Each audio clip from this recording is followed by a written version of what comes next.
Genèse chapitre 6, verset 22. Donc, on va le lire.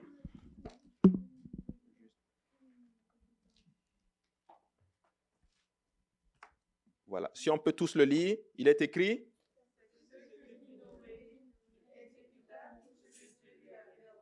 Amen. On peut le relire encore. C'est ce que fit Noé. Il exécuta tout ce que Dieu lui avait ordonné. Amen. Prions. Seigneur Jésus, nous te rendons grâce, nous te bénissons.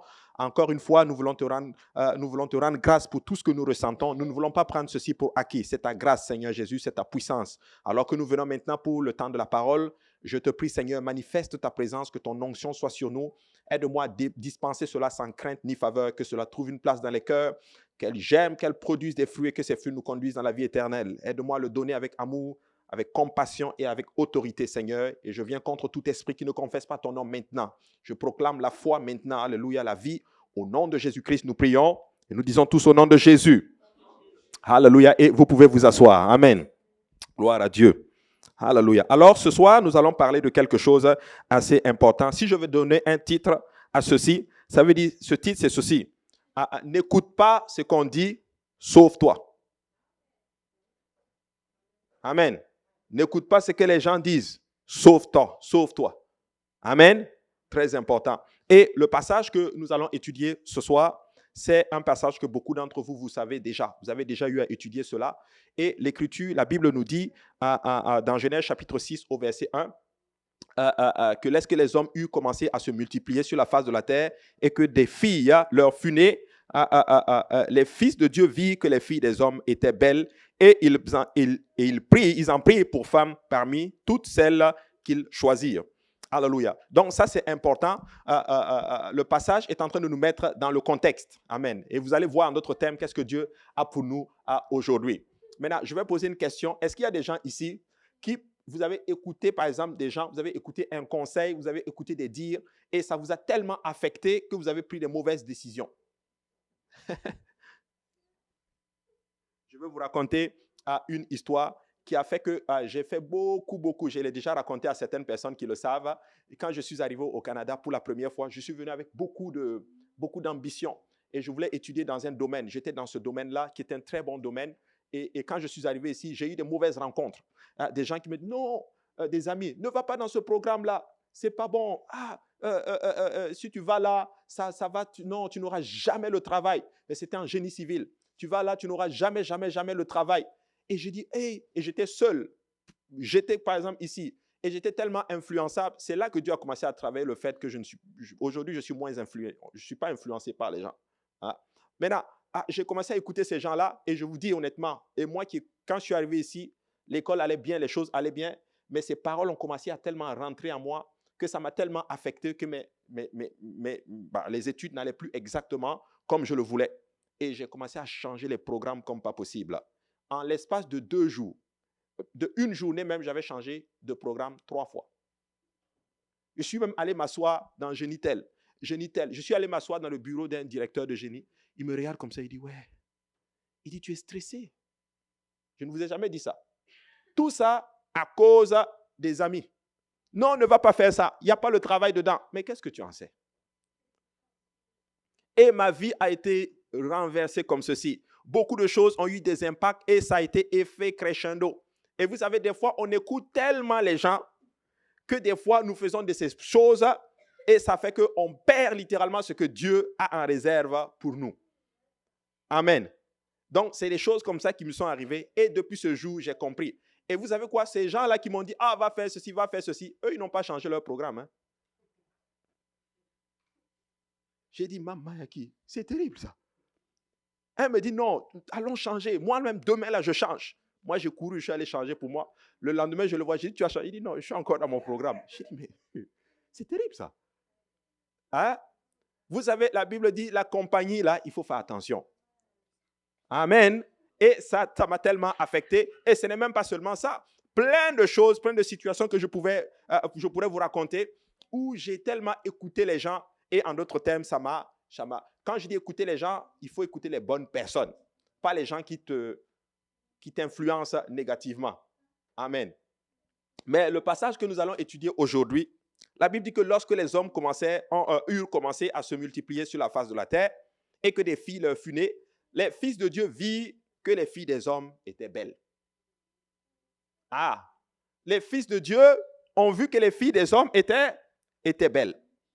Et la Bible dit qu'ils ont pris ces filles-là et ils les ont épousées. Maintenant, la question ici, c'est que certaines personnes enseignent que les fils de Dieu ici, c'était les anges. Certains le disent. Mais je ne crois pas que ce sont des anges. Mais vous savez quoi? Même si je me trompe ici, ce n'est pas bien grave. On va tous aller au ciel quand même si je me trompe. Mais c'est une pensée. Mais on va tirer ce qui est important, on va tirer l'enseignement ici. La Bible dit que les fils de Dieu ont commencé à se multiplier, ils ont pris les filles des hommes. Maintenant, les filles des hommes, nous, toi et moi, on est d'accord, on peut dire amen, que ce sont des humains. Amen. Maintenant, logiquement, si les fils de Dieu, ce sont des anges, comment un ange peut se reproduire avec un humain?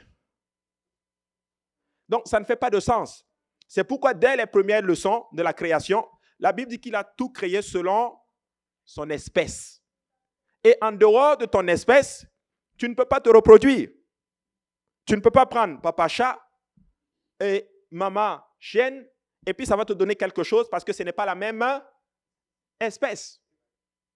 Tu ne peux pas prendre, par exemple, un crocodile et puis un lion et ça donne quelque chose. Ce n'est pas la même espèce.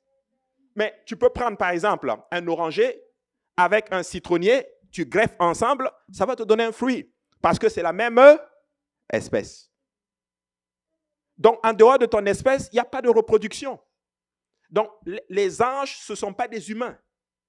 Nous sommes humains. Maintenant, certains enseignent que ce sont des anges. Mais ce ne sont pas des anges. C'était, en d'autres termes, quand on dit ici les fils de Dieu, c'était tout simplement des enfants qui servaient Dieu.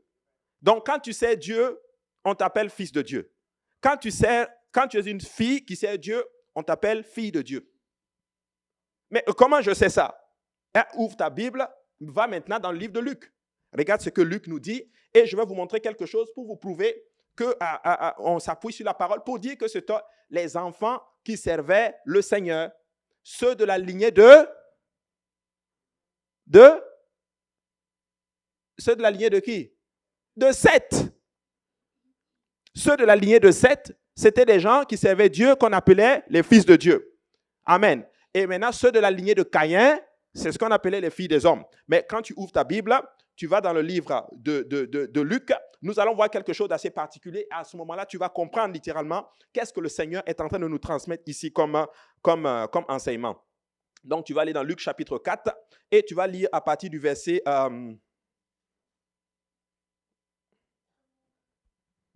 Attendez, je veux juste... Excusez-moi, c'est Luc chapitre... Attendez. 3, voilà, excusez-moi. Luc 3, et tu vas lire à partir du verset 23. La Bible dit ceci, Luc 3, verset 23, Jésus avait environ 30 ans lorsqu'il commença son ministère, étant comme on le croyait fils de Joseph, fils d'Élie, fils de Mathat, fils de Lévi, fils de Melchi, fils de Janaï, fils de Joseph, fils de Matthias, et c'est quand tu lis ces fils de, pour m'éviter une crampe aux lèvres, parce que c'est moi qui est en train de lire, on va aller jusqu'au verset 37. Il dit fils de Mathusala, fils d'Enoch, fils de Jared, fils de Malélel, fils de Caïnan, fils d'Énos, fils de Seth, fils d'Adam, fils de Dieu. Amen. Fils de Dieu. Donc, ceux-là qui étaient de la descendance de Seth à travers Adam, on les appelait des fils de Dieu. Donc, lorsque les fils de Dieu ont vu que les filles des hommes étaient belles, ils sont allés et ils ont commencé maintenant à les prendre comme leur épouse. Les filles des hommes ici, c'est une expression pour dire ceux-là qui ne marchaient pas dans les voies de Dieu. Ceux-là qui n'étaient pas des enfants du Seigneur. Et bizarrement, les enfants de Dieu ont souvent tendance à regarder dehors. Amen. À regarder dehors. Les enfants de Dieu, toi qui sers Dieu, tu vas prendre quelqu'un du monde. Amen. Et là, la Bible dit, elle trouvait qu'ils étaient belles. Donc, apparemment, entre eux là-bas, ah non, ce n'est pas des belles personnes ici. Dans la maison du Seigneur, non, on va aller regarder dehors. Tu sais, je vais parler un peu à nos jeunes. Et même si tu n'es pas jeune et que tu es en train de vouloir te marier, il faut faire attention. Alléluia. Vaut mieux prendre quelqu'un qui aime Dieu, que ce soit une femme ou un homme. Parce que si la personne a la crainte de Dieu, laisse-moi te dire que ça va t'aider. Mais si la personne n'a pas la crainte de Dieu, laisse-moi te dire qu'un temps viendra où ton mariage va battre de l'aile. Je ne dis pas que les mariages chrétiens, des fois, il n'y a pas de tension. Mais parce que la crainte de Dieu est dans le couple, laisse-moi te dire que ça bâtit le couple. Ah oui, aujourd'hui, je connais un cas comme ça où la personne voulait se marier et la personne ne servait pas, son mari ne servait pas Dieu. On lui a dit, attention. Le pasteur lui a dit, attends un peu. Elle dit, non, non, non, non, non, non, moi je l'aime. OK. La veille même, un des anciens lui a dit, je me rappelle, lui a dit, tu peux encore tout arrêter. Attends qu'il donne totalement sa vie à Dieu. Non. Ah, la personne est rentrée dedans. Ah, la personne a des problèmes aujourd'hui. La personne l'a dit clairement, l'a confessé. Pourquoi je n'ai pas écouté? Amen. Amen. C'est important. Donc, il ne faut pas vous presser dans ces choses-là. Et des fois, certains le confessent, certains disent même, il faut faire attention. Il faut prendre quelqu'un qui connaît Dieu et qui aime Dieu. Et ça, c'est très, très, très, très important. Mais les fils de Dieu, en d'autres termes, sont allés voir les filles des hommes et se sont mariés avec elles. Et ça a commencé, regardez le verset 3 maintenant, il commence à avoir des problèmes. Alors l'Éternel dit, mon esprit ne contestera pas à toujours avec l'homme, car l'homme n'est que chair et que ses jours seront de 120 ans. Ah, ils commencent une action, ils vont voir les filles des hommes. Dieu dit, ah, mon esprit ne va plus contester avec vous. Ça veut dire que Dieu avait déjà commencé à parler avec eux, à contester avec eux dès le passé. Ne faites pas ça, ne faites pas ça, ne faites pas ça. Mais leurs yeux sont dehors. Vous savez, nous avons souvent tendance à regarder dehors. Je suis en train de parler à quelqu'un. Nous sommes en ce moment dans une génération, et même ici à l'église, si on ne fait pas attention, comme je l'ai dit, on va commencer à avoir des problèmes. Faut pas. Qu'est-ce que tu as regardé dehors? Dieu dit, mon esprit ne va plus contester. Je vous ai suffisamment parlé, guys. Mon esprit ne contestera plus avec vous. Et en passant, je vais réduire vos jours. L'homme vivait 900 ans, 600 ans. Dieu dit, vous allez vivre maintenant 120 ans. C'est parce que l'homme a commencé à désobéir à Dieu, parce qu'il avait dit dès le départ, il dit ceci, que le croyant ne se mette pas sur le même joug que les incrédules. Pasteur Abou, tu es dur. Non, je ne suis pas dur. Je suis en train de te préserver, frères et sœurs. C'est important. Et Dieu dit, non, mon esprit ne va plus contester. C'est ça qui a fait littéralement que Dieu a réduit le nombre de jours, parce que les enfants de Dieu sont allés voir dehors. Reste dans la maison du Seigneur. Vous comprenez? Reste dans la maison du Seigneur. Moi, je n'ai pas vu quelqu'un qui a fait confiance en Dieu et puis Dieu l'a déçu. Oh non. Ah oui. Ah oui, c'est vrai. J'ai rencontré quelqu'un qui est dans une situation qui a enfreint les règles. Et sa vie est terrible aujourd'hui. Je lui ai parlé récemment. Et ce jour-là, je l'ai regardé et j'ai dit, waouh, Père, je veux te rendre grâce que tu m'aies préservé de ça. Sa vie est terrible. Sa vie est terrible. Tout simplement parce que, on va regarder dehors. Non, reste dans la présence du Seigneur. Dieu dit, si c'est ça, je préfère réduire. Parce que vivre 900 ans sous le même joug que quelqu'un, béni soit Dieu qu'il ait réduit le nombre de jours. T'imagines, tu te maries, Dieu dit, ok, tu es dedans, non? Tu vas rester là-bas 200 ans. Tu es déjà rentré. Tout ça parce qu'on ne veut pas écouter. Dieu dit, parfait, je vais réduire normalement le nombre de jours. Alors l'Éternel dit, mon esprit ne contestera pas toujours avec l'homme, car l'homme n'est que chair et que ses jours seront de 120 ans. Aujourd'hui, si tu vis même 120 ans, chapeau. Amen. Et la Bible dit au verset 4, maintenant c'est là que les gens utilisent pour dire que c'était des anges. Il dit, la Bible dit, les géants étaient sur la terre en ces temps-là, après que le Fils de Dieu furent venus vers les filles des hommes. Tu sais, les gens disent que ce sont ces géants. Non. Quand tu lis bien le texte, les géants sont là, c'est une référence au temps. Lis bien le texte. Il dit, les géants étaient sur la terre en ces temps-là. Donc, quand les enfants de Dieu sont allés vers les filles des hommes, il y avait des géants. Maintenant, je peux me tromper, ok? Ici, là. Moi, je crois que les géants dont on parle ici, là, c'est des dinosaures et toutes ces choses-là. Maintenant, comme je dis, ce n'est pas grave. On peut se tromper, mais tirons l'enseignement qui est là. Donc, c'était référence au temps. Afin que les fils de Dieu furent venus vers les filles des hommes et qu'elles leur eurent donné des enfants. Maintenant, on dit ce sont ces héros qui furent fameux dans l'Antiquité. Les gens disent, oh non, c'est les géants qui étaient les héros. Ici, c'est très compliqué de le voir, mais quand tu vas voir le texte en grec, plutôt en hébreu, c'est là que tu vois, parce qu'il parle des Néphilim. Des Néphilim, c'était une sorte de géants, en d'autres termes, qui étaient sur la face de la terre à l'époque. Donc, les géants, c'est une référence au temps. Parce qu'un ange ne peut pas, à moins, l'ange c'est incarné en un homme. Non, ça ne fonctionne juste pas. Vous comprenez? Donc, ici, c'était vraiment les hommes. Maintenant, il dit ceci, il y a les géants. Les héros, ce sont les enfants qui sont venus suite à la rencontre des fils de Dieu et des filles des hommes. Ça a fait des héros et c'est là, en fait, qui a donné à ces personnages qui ont commencé à travailler le fer, en d'autres termes, et ils sont devenus des êtres puissants. Amen. Mais comme je vous dis, c'est vraiment des recherches, des pensées, mais on va avancer et vous allez comprendre où est-ce que je veux vous amener ce soir. Maintenant, la Bible dit au verset 5, « L'Éternel vit que la méchanceté des hommes était grande sur la terre et que toutes les pensées de leur cœur se portaient chaque jour vers le mal. » Amen. Et là, après que cette rencontre, ces mariages ont eu lieu, l'Éternel vit qu'il y avait la méchanceté sur la face de la terre. À quelle société ça vous fait penser? La nôtre. Écoutez, la méchanceté, c'est terrible. Suite à cette rencontre, il y a eu la méchanceté. Est-ce que vous savez quel genre de famille ça a donné? Papa sert Dieu, maman ne sert pas Dieu. C'est ce genre d'enfant que ça donne. Un enfant qui grandit dans un contexte où son père va à l'église et sa mère ne va pas à l'église. Ou un enfant qui grandit dans une famille où maman va à l'église et papa ne va pas à l'église. Ça donne une société méchante. C'est ça que c'est en train de dire. C'est pour ça que je suis en train de vous expliquer, mes frères et sœurs. Travaillons à un niveau où nous serons dans la maison du Seigneur avec nos épouses et avec nos enfants. Ah oui, je vous ai raconté ce témoignage ce matin quand je faisais la dédicace. Une famille avec qui on a commencé à travailler, papa venait déposer les enfants et la maman à l'église. Et ils sont descendus de la voiture. L'enfant, l'un des garçons demande à maman, « Mais maman, pourquoi papa ne vient pas à l'église ?» Ah, la maman était gênée, la maman est si bon, papa est occupé et tout. Voici ce que le petit dit. « Quand je serai grand, moi aussi je n'irai pas à l'église. » Ah oui, c'est pour ça que c'est important, alléluia, de faire attention.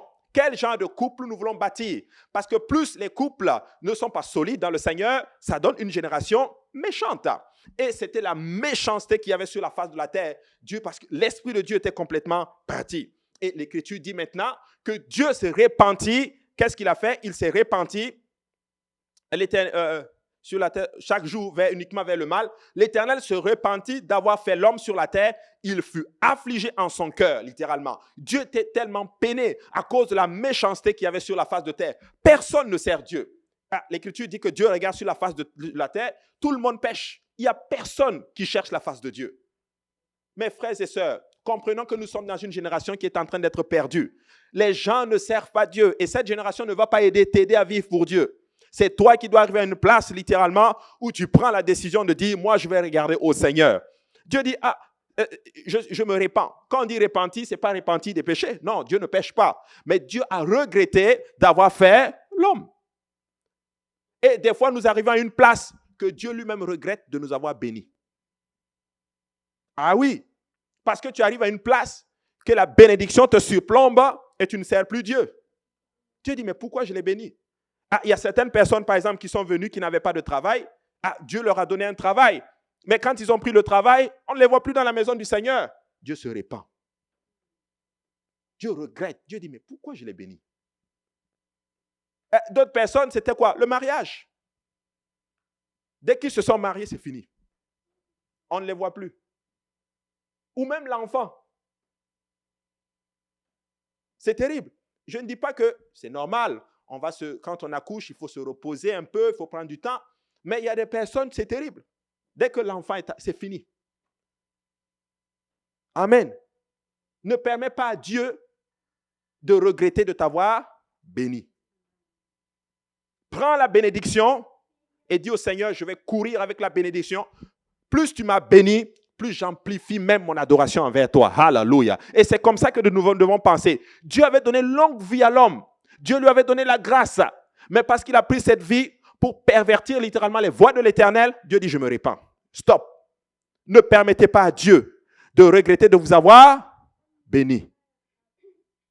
Et il dit ceci à Israël, quand tu vas entrer dans la terre promise et que tu mangeras jusqu'à ta satiété, garde-toi d'oublier l'Éternel ton Dieu. Et voici le problème maintenant, notre problème. Vous connaissez cette histoire de cette dame, elle est venue à l'église, elle avait des problèmes, Dieu l'a touchée. Dieu l'a rencontrée au lieu même de ses besoins. Elle avait donné sa vie, elle s'était repentie, baptisée au nom de Jésus. Et qu'est-ce qui s'est passé? Elle a eu un problème avec les assurances et les assurances l'ont remboursé beaucoup d'argent. Elle a pris l'argent. Vous savez ce qu'elle a fait? Elle est partie. Aujourd'hui, on ne sait même plus où elle est. Que Dieu fasse que tu ne sois pas ingrat envers Dieu.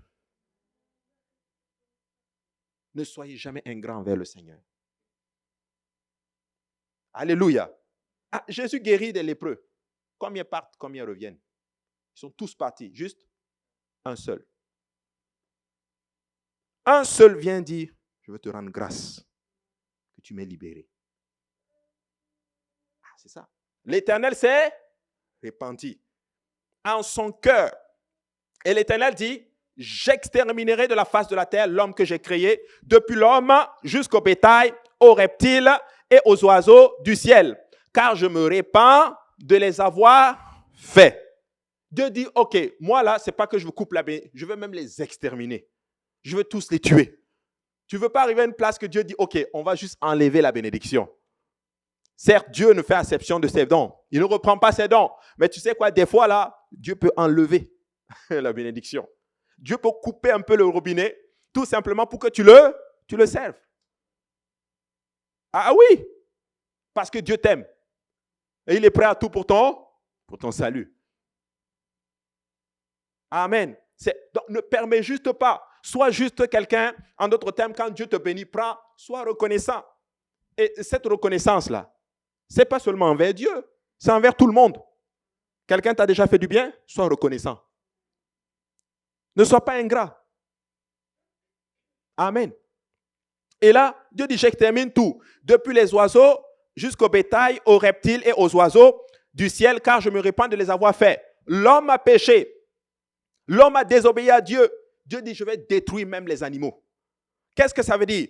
Le péché affecte ton entourage. Ça affecte ton environnement.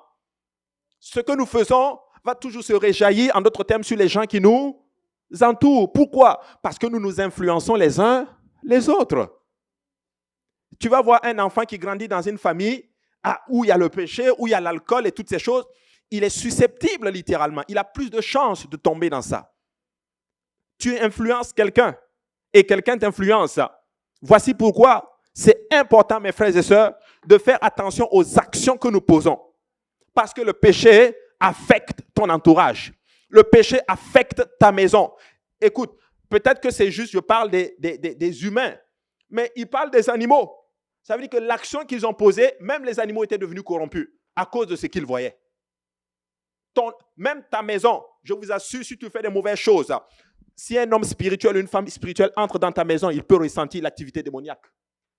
Ah oui, j'allais faire une étude biblique à P9. Une fois, je suis allé avec frère Stéphane. On est rentré dans la maison. Moi, je l'avais ressenti. Moi, je pensais que c'était juste moi encore avec mes affaires. Non. Mais je suis allé un jour avec le frère Stéphane. Frère Stéphane lui-même n'était pas tranquille. Tu te rappelles? Et ce jour-là, il a même dit à la dame, maman, il faut qu'on prie dans cette maison parce que je ne suis pas à l'aise. L'atmosphère est terrible. Parce que le péché affecte l'environnement. Dieu dit, il faut que je détruise. Mes frères et sœurs, faisons attention aux actions que nous posons. Ne nous influençons pas négativement. Je sais qu'il y a des gens qui me suivent et je sais que je suis quelqu'un.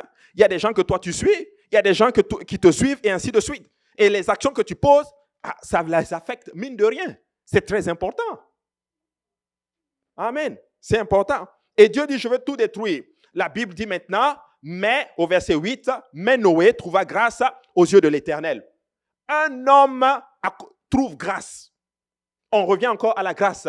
Dieu veut détruire, mais Dieu dit qu'il y a un homme. La parole dit qu'il y a un homme qui s'appelle Noé. La Bible dit qu'il trouve grâce aux yeux de l'Éternel. Et cette grâce, littéralement, la Bible maintenant nous explique comment il a trouvé grâce. Parce que tu ne trouves pas grâce comme ça devant le Seigneur. Tu ne t'assois pas comme ça et puis tu dis, ok, je trouve grâce. Il y a quelque chose qui a fait que Noé a trouvé grâce aux yeux de l'Éternel. Je vous laisse enseigner sur les clés pour réussir dans le royaume, mais je pense qu'on va pouvoir en parler en d'autres thèmes. La Bible dit ici, Noé, oui, aujourd'hui, si tu n'as pas encore obéi à l'évangile, tu peux te repentir, tu peux te faire baptiser au nom de Jésus-Christ, et rappelez-vous, on a dit par Jésus. On entre par Jésus. Tu ne peux pas rentrer au nom du Père, Fils et Saint-Esprit. C'est pour ça qu'on baptise au nom de Jésus. Alléluia. Et il promet, c'est une promesse que tu vas recevoir le don du Saint-Esprit. Dieu te dit que si tu te répands, baptisé au nom de Jésus, tu vas avoir le don du Saint-Esprit. C'est une promesse. Amen. Mais aujourd'hui, on ne veut plus ça. Aujourd'hui, les gens même vont à l'église pour satisfaire la conscience. Les motivations ne sont plus à la bonne place. Oh, j'étais à l'église aujourd'hui. Mon ami, change. Change. Moi, je regarde les nouvelles. On est à la fin des temps. Je vous assure, il y a des moments où je conduis la voiture. Je dis, mais Seigneur, tu te rends compte, si la trompette sonne là maintenant, là, je suis parti. Et la voiture va aller cogner la voiture qui est devant. Si le pilote est chrétien, et le copilote aussi, parce que je vous connais, l'autre va dire, mais le copilote est là. Et si le copilote est chrétien aussi, la trompette sonne, les deux sont partis. Crash. Et je crois que l'enlèvement, il y aura beaucoup de scandales. Beaucoup d'accidents. La Bible dit qu'en un clin d'œil, au signal de l'archange, paf! Même pas le temps de dire, un clin d'œil, c'est même pas le temps de dire, Seigneur Jésus, pardonne-moi. C'est fini. Paf! Parti. Tous ceux qui ne sont pas prêts, tu sais quoi? Les gens à qui vous avez prêché la parole de Dieu qui l'ont refusé, ils vont te voir monter. Une fois, j'ai fait un songe, je l'ai raconté ici, et c'était une sœur qui, je vais vous la raconter, elle a appelé mon épouse et puis elle dit à ma femme, j'ai fait un songe. Et dans le songe, ma mère voulait se faire baptiser au nom du Seigneur Jésus-Christ. Et là, j'ai appelé ton mari, personne n'a répondu. J'ai appelé un autre pasteur, personne n'a répondu. Et là, j'entends à la radio qu'il y a des gens qui ont disparu. Bon, j'étais content parce que j'avais disparu. Mais ma femme me dit, mais toi, tu faisais quoi sur la terre? Tu es resté. Et on lui a dit, sers le Seigneur. Dieu est en train de te donner un avertissement. Frères et sœurs, si la trompette sonne, tout ce qu'on a acquis là, ça ne sert plus à rien. Oubliez les affaires de se rentrer ici. Oublie ça. Sers Dieu. Pour toi qui es rentré dans l'arche, reste dans l'arche. Reste dans l'arche. C'est tout. Tu cours. Et nous nous battons même dans nos pays en Afrique pour venir dans des pays développés comme celui-ci. C'est bien. Mais et si tu te battais pour entrer dans le royaume de Dieu? La Bible dit que depuis le temps, le royaume de Dieu est forcé. C'est seuls les violents. Quand on dit les violents spirituels, c'est des violents spirituellement. C'est des gens qui se disent, quoi coûte que coûte, moi je vais être sauvé. Je vais servir le Seigneur. Je vous ai raconté, j'étais en train d'attendre le métro. J'étais dans le métro et puis le métro s'est arrêté. Les portes se sont ouvertes et le métro ne partait plus parce qu'il y avait une panne technique. On est assis. Moi, j'étais assis comme ça dans le métro. On était assis, on est resté là peut-être 2 ou 3, 4, 5 minutes. Et puis, il y a un monsieur qui était tellement tanné d'attendre. Il se lève, il sort, et puis il va s'asseoir. Je vous assure, dès qu'il s'est assis dehors, les portes se sont fermées. Dieu me dit, mon fils, c'est ça le royaume de Dieu. Il y en a qui vont être tannés. Je sors, je pars. Les portes se ferment. Paf. Consécration, tu te concentres, après tu abandonnes. Oh, ça c'est votre prédication. Sanctification, on ne veut plus ça. Qu'on ne se trompe pas, hein? Il est écrit dans la parole. Recherchez la paix et la sanctification avec tous, sans laquelle, la sanctification, en tout cas, sans laquelle nul ne verra le Seigneur. Il ne faut plus réfléchir. Maintenant, on est devenu tellement intellectuel, on connaît tellement la parole, on se demande, est-ce que c'est vraiment vrai tout ce qu'on nous a enseigné? Oh, moi je pense que c'est... Écoute, c'est ça. C'est ça. Parce que ça, c'est une technique du diable, mes frères et sœurs. Il va venir, il va commencer, il va recautionner ce qui c'est. Oh, je vais être clair avec vous. Plus que jamais, je crois à tout ce qu'on nous a enseigné dès le départ. Plus que jamais, je crois encore à la repentance. Le baptême au nom de Jésus, le baptême du Saint-Esprit avec l'évidence de parler en langue. Et plus que jamais, je crois en la sanctification. Sans ça, oublie. Tu ne peux pas voir Dieu. Tu dois entrer dans le royaume. Et toi qui es rentré, reste-y, frères et sœurs. Reste-y. Noé est entré où ça? Avec des animaux. Moi, je crois qu'il y avait même la moufette dedans. Ça puait là-dedans. Il n'y avait qu'une seule fenêtre. Ça sentait mauvais. Il est avec des animaux. Imaginez-vous les odeurs, les cacas des animaux. Et c'est terrible. Les cacas des animaux et toutes ces choses, les déchets, tout ce que vous pouvez imaginer. Les odeurs, il faisait chaud là-dedans. Mais Noé n'a pas sorti. Il n'est pas sorti. Ce n'était pas un endroit plaisant où il fallait être. Ce n'était pas le palais royal dans lequel nous avons grandi. Mais c'était la meilleure place où il fallait être. Frères et sœurs, c'était la meilleure place où il fallait être. La Bible dit que quand ils sont rentrés, ils ont attendu 7 jours. La porte était ouverte. Et le 7e jour, Dieu a fermé la porte. Personne n'a dit, ah, moi je sors. Ah, ça sent mauvais ici. Vous savez, dans l'église là, ça sent aussi mauvais des fois. Ton frère va t'offenser. Tel frère va faire quelque chose que tu n'aimes pas. Telle sœur va faire quelque chose qui... Même pasteur va t'offenser un jour. Parce que c'est un être humain. Tu vas sortir à cause de ces odeurs-là. Si tu sors, mon frère, ma sœur, c'est à tes risques et périls. Moi, en tout cas, je ne sors pas. Je reste ici. Tu vas revenir me trouver ici. Ah oui, il y a des mauvaises odeurs. Il y en a qui viennent me dire, moi je pars parce qu'on ne me considère pas. Oh, moi je pars parce qu'il y a ci. Il y a ça. Tu sais quoi? C'est terrible. Une fois aussi, j'étais encore dans le métro. Cette fois-ci, le métro était là. Et puis là, les gens sont venus, les gens sont entrés. Et puis à un moment donné, les portes commencent à se fermer. Vous comprenez un peu le métro? Et pendant que les portes se ferment, je vous assure, j'ai vu un monsieur qui est descendu des escaliers. Le gars a sauté, couru. Et il est venu, il a attrapé les portes comme ça. Il a ouvert les portes, paf, et puis il est rentré. Puis Dieu me dit, fils, c'est ça le royaume de Dieu. Il est violent. Seuls les violents, c'est forcé, seuls les violents s'en emparent. Il voulait son métro. Probablement qu'il s'est dit que si je loupe ce métro-là, je suis en retard grave. Peut-être qu'il a eu une promotion au travail. On dit que dès que tu as un retard, c'est fini pour toi. Pourquoi tu ne fais pas ça avec Dieu? Tout peut être sauvé. Reste ici, please. Si tu n'es pas entré, entre. Répands-toi. Sois baptisé au nom de Jésus. Reçois le don du Saint-Esprit. Il va te le donner. Tu vas parler en d'autres langues. Tu es dans le royaume. Quand tu es dans le royaume, tu es sauvé. C'est simple. C'est simple. Je l'ai dit ce matin. C'est tellement simple que c'est devenu compliqué.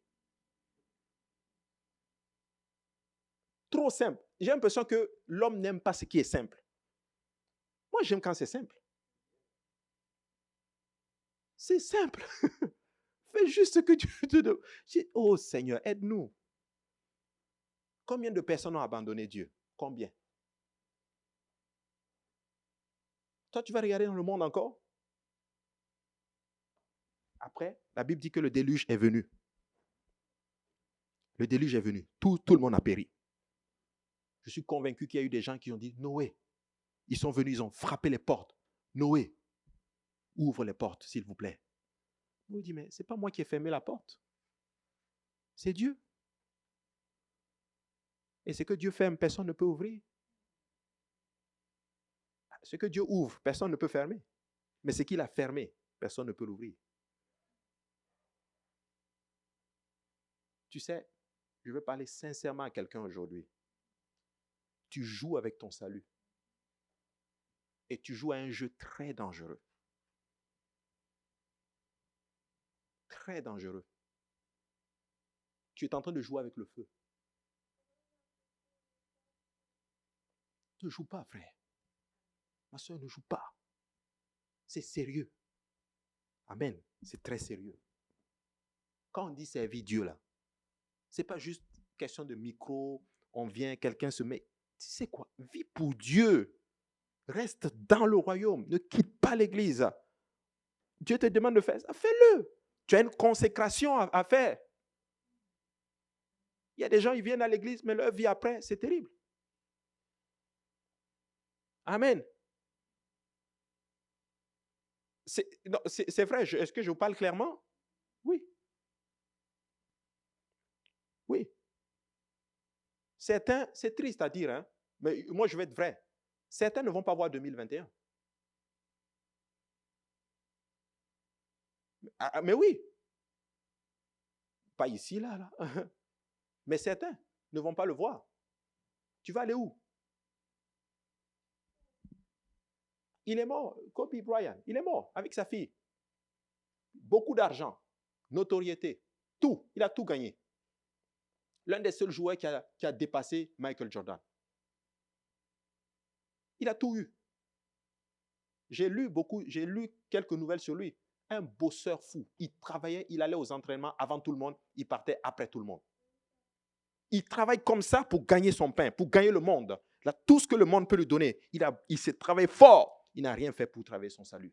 La Bible dit, amassez-vous des trésors dans les cieux. Frères et sœurs, ce soir-là, je vais parler à quelqu'un. Si tu n'es pas encore dans le royaume de Dieu, ce soir, tu peux te repentir, tu peux être baptisé au nom de Jésus, Dieu peut te remplir du Saint-Esprit, tu vas entrer dans le royaume. Si tu es déjà dans le royaume, frères et sœurs, oublie les chicanes. Je te prophétise même, demain, il va encore y avoir ça dedans. Il y aura encore d'autres chicanes. Il y a des problèmes dans l'église. Il n'y a aucune église parfaite. Aucune. Si tu trouves une église parfaite, vas-y. Non, pardon, n'y va pas, n'y va pas, n'y va pas. Sinon, tu vas la rendre imparfaite. Tu sais pourquoi l'église n'est pas parfaite? Parce que l'église est composée d'hommes imparfaits. Toi et moi, parce que moi-même, comme moi je suis dedans là, ça fait que ce n'est plus parfait. Mais comme toi aussi tu es dedans, ça fait que ce n'est plus parfait. C'est ça. L'église n'est pas parfaite. Ah, parce que le micro ne marche pas bien, moi je quitte l'église. C'est terrible. Oh, parce que moi, on ne m'a pas bien, personne ne me regarde dans l'église là, on ne me donne pas d'amour. Donc je pars. Mais Jésus t'a donné l'amour. Jésus est mort pour toi, mon frère, ma soeur. Mais c'est vrai ce que je suis en train de dire. Ou bien, personne ne m'appelle. Moi qui te parle là, tu penses que les gens m'appellent? Quand les gens m'appellent, c'est pour les problèmes.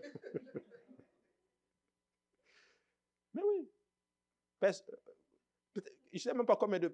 L'année passée, personne ne m'appelait pour dire vraiment, frère Abou, j'étais juste pour t'encourager, pour te dire que je t'aime. Mais je suis là. Je m'encourage tout seul. Ma femme est là. Des fois, je me regarde au miroir et puis je prêche. Ce matin, même au tantôt, avant de venir, j'étais au miroir, je prêchais. Je me dis, toi, tu aimes vraiment prêcher où? Non, je me parle à moi-même. Je m'encourage tout seul. Comme David. La Bible dit que David a s'encouragé lui-même. Jusqu'à ce qu'il parle à son âme. Il dit, mon âme, pourquoi tu t'abats? Espère en l'Éternel. Ça, c'est la pensée des champions. Les champions de ce monde, ils ont dépassé ce que les gens disent. Ils n'écoutent plus les gens, ils se sauvent. Alléluia. Si vous avez cette pensée, rien ne va vous ébranler. Rien. Ah oui. Alors ce soir, que Dieu nous aide à changer notre mentalité. Amen. Et ce soir, si vous êtes là et que vous n'avez pas encore obéi à l'évangile, c'est le seul moyen par lequel nous pouvons être sauvés. C'est l'évangile. 1 Corinthiens chapitre 15, si tu peux l'afficher. Lèvons-nous tous ensemble. Nous allons lire, frère Achille, si tu peux venir au piano.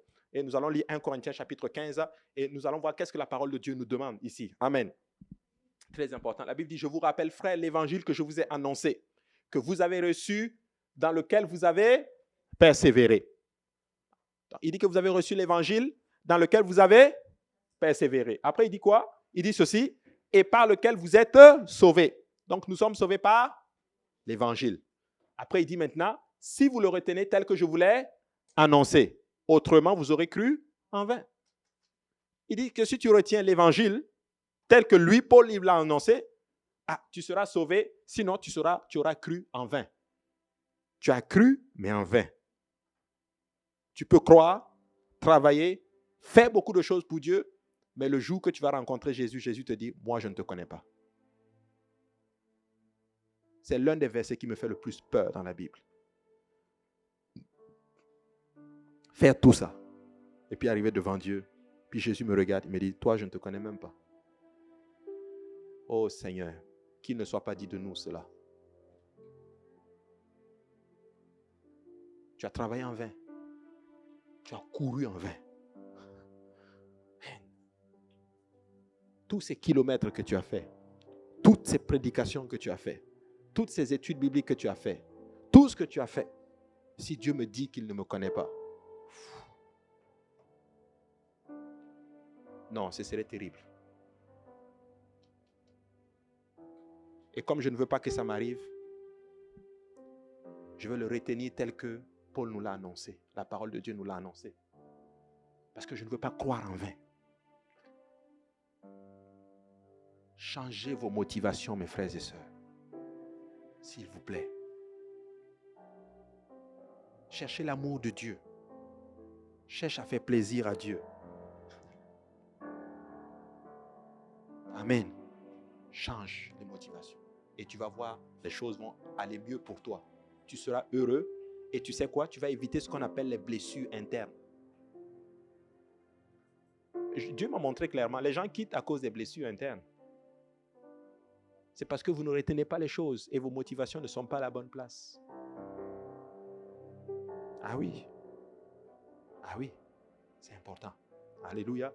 Et puis là maintenant, il explique maintenant c'est quoi l'évangile au verset 3. Il dit, je vous ai enseigné avant tout, comme je l'avais aussi reçu, que Christ est mort pour nos péchés, selon les Écritures. L'évangile, Christ est mort. Ensuite, au verset 4, il a été enseveli et qu'il a ressuscité le 3e jour, selon les Écritures. Christ est mort, Christ a été enseveli et Christ a ressuscité d'entre les morts. Et lorsque nous obéissons à l'évangile, nous sommes en train d'appliquer l'évangile littéralement à notre vie. Je me répands de mes péchés, je meurs comme Christ est mort. Je suis baptisé au nom de Jésus, je suis enseveli comme Christ est enseveli. Je reçois le don du Saint-Esprit, je ressuscite comme Christ a ressuscité d'entre les morts. Et là, je suis sauvé. Amen. Ça serait un jour extraordinaire, hein? Quand la trompette va sonner, frère. Et enfin, on dira, waouh, enfin. On a combattu le bon combat. On y est arrivé. Le chemin était long, il y avait beaucoup de troubles, mais nous sommes arrivés à bon port. Papa nous accueille, nous sommes à la maison. Waouh, ça va être un moment extraordinaire. Tu vas voir sœur Emmanuela. Fais cas. Oh, collègue. Non, camarade, on y est arrivé. Waouh, on s'est battu ensemble. On a fait les études bibliques. On a cherché les âmes ensemble. Oh, camarade, bienvenue. On est arrivé à la maison. Le combat a été accompli. Ça va être un moment extraordinaire. Amen. Alléluia. Et je crois que nous allons y arriver ensemble. Amen. Donc, j'aimerais vraiment donner... je le partage plus avec le frère Vincent, mais notre mot d'ordre, frère Vincent et moi, c'est ensemble. Ensemble. Amen. Nous allons y arriver ensemble. Alors, ce soir, nous allons venir à l'autel et nous allons prier. Et nous allons tout simplement nous reconsacrer au Seigneur et que Dieu vous donne un esprit de champion. Amen. Comme je l'ai dit, sauvez-vous. Sauvez-vous de cette génération. Alléluia.